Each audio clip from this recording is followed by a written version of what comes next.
আমাদেরকে সৃষ্টিকর্তা বানাইছে বাঘের মতো করে, কিন্তু আমাদেরকে বাঘের মতো বানানোর পরে আমরা আয়নার ভিতরে দেখতেছি কি বিড়াল, মেও। মানে কারণ কি? কারণ আমার আশেপাশে মানুষ বলছে আমি বিড়াল। একটা গল্প আপনাদেরকে বলি, মজার একটা গল্প। এক লোকে সে রাস্তা দিয়ে হাইটা যাচ্ছিল, তো রাস্তা দিয়ে হাইটা যাওয়ার সময় রাস্তার ভিতরে একটা ডিম পড়ে আছে। তো ডিম পড়ে আছে, উনি কি করছে, উনি যেহেতু ওনার একটা ফার্ম আছে, তো ফার্মের ভিতরে অন্যান্য ডিমের সাথে উনি এটার ভিতরে যার যে দান্দা আর কি, উনি ডিম এসে ফার্মের ডিমের সাথে রেখে দিছে।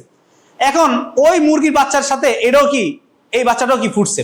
এই বাচ্চাটা মূলত ছিল, এই ডিমটা ছিল কিসের, বাজ পাখির।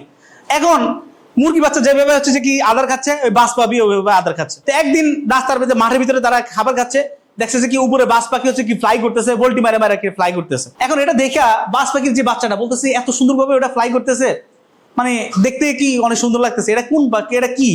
তো বলতেছে এটা হচ্ছে বাজ পাখি। মানে আরেকটা মুরগি বলতেছে তারে, বলতেছে এটা হচ্ছে বাজ পাখি, এটা হচ্ছে বাজ পাখি, তুমি বুঝবা না। হ্যাঁ, তোমার এত কিছু চিন্তা করার দরকার নেই, বাজ পাখি, এটা হচ্ছে আকাশের রাজা, এটা হচ্ছে এইভাবে এইভাবে ফ্লাই করে। অথচ যারে বলতেছে সে নিজেও একটা বাজ পাখি। এখন সে যত মুরগি বাচ্চার সাথে চলাফেরা করে, তে বিশ্বাস করে বলছে সে একটা মুরগি বাচ্চাই। কথাটা বুঝাইতে পারছি? এখন সে ওটারে ভাবতেছে কি এটা একটা স্বপ্ন, আর ও যে ওরা বুঝাই বলছে না মুরগি বাচ্চা, তারা বুঝাই বলছে, জ্ঞানী মানুষ, বড় জ্ঞানী মানুষ, সে বলতেছে কি তারে যে তুই মুরগি বাচ্চা, তুই মুরগি বাচ্চার মধ্যে থাকতো, এত কিছু চিন্তা করে লাভ নেই। আপনি ঠিক এরকমই, আপনার বন্ধু বান্ধব আপনার বলছে যে তুই বেটা ফকিন্নি, তুই ফকিন্নির মধ্যেই থাক, এত চিন্তা করে লাভ নেই, বড় লোকের কাম। বড় লোক দেখলে শত্রু, আরে হালার টাকা পয়সা হয়েছে, গাড়ি একটা চালায় জানেন না, মারে দেয়।